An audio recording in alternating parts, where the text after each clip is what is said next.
Hello বন্ধুরা, তো তোমরা সবাই কেমন আছো? আশা করি ভালো আছো। তো আমিও ভালো আছি। একটা নতুন ভিডিও তোমাদের সাথে শেয়ার করতে চলে আসলাম। বন্ধুরা, ভিডিওটি স্কিপ না করে তাহলে দেখতে থাকো। তো তোমাদের দাদাভাই আর আমি দুজনে বেরিয়ে পড়লাম, তো মলে চলে আসলাম। তো এসে জিন্সের প্যান্টের কাউন্টারের দোকানে চলে এসেছি, কারণ ভাইয়ের বার্থডে, তাই জন্য ভাইয়ের বার্থডের জন্য জিন্সের প্যান্ট একটা নেবো। তাই জিন্সের প্যান্টের কাউন্টার ধরে পছন্দ হয়েছে, জিন্সের প্যান্ট নিয়েছি। তো ভাইয়ের জিনিস কিনতে এসে একটু মেয়েদের কাউন্টার আসলাম, আমারও দুটো কুর্তি নিলাম, খুব পছন্দ হয়েছে। তখন তো বিল করে সোজা ফুচকা দোকানে চলে আসলাম। জানোই তো আমি ফুচকা খেতে ভালোবাসি, তো একটু রাস্তায় এসে ফুচকা না খেলে হয়, খেয়ে দিয়ে সোজা বাড়ি চলে যাচ্ছি। আর এটা হচ্ছে 1 তারিখের ভিডিও, তো দিতে একটু লেট হয়ে গেল। তো ভাইয়ের বার্থডে সেলিব্রেশন হবে, দেখো এখন কেক কাটবে। তো চলো, এই যে কেক কাটছে।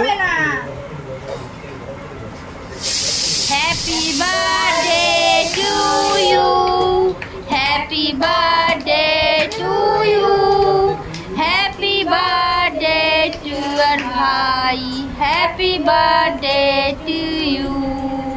এই তোরা তো মামা বলবি, মামাই বলেছি আগে থেকে না শুনে বলবি, তোদের কিছু বলা তো আওয়াজই বেরোচ্ছে না। কেক কাটা কমপ্লিট হয়ে গেছে, কেক কাটা কমপ্লিট হয়েছে, আমরা স্যালাড কাটতে বসে গেছি। আর এদিকে সবাই বাচ্চাদের বড়দের সবাইকে বিরিয়ানি খেতে দিচ্ছে, কারণ আমাদের ওই সবাই বিরিয়ানি খেতে ভালোবাসে, তাই জন্য যারই জন্মদিন হোক না খানি বিরিয়ানি আইটেমটা হয়। আর এটা হচ্ছে আমার ভাই আর বাদবাকি ভাইয়ের বন্ধু, তো ওরা বিরিয়ানি খাচ্ছে, তো আমিও খেতে বসে পড়লাম। তো খেয়ে দিয়ে এখন সোজা বাড়ির দিকে যাচ্ছি। যারা ভিডিওটি ভালো লাগলে লাইক কমেন্ট শেয়ার করো, আর যারা ইউটিউব থেকে দেখছো চ্যানেলটিকে সাবস্ক্রাইব করতে পারো, আর যারা ফেসবুক থেকে চ্যানেলটিকে ফলো করতে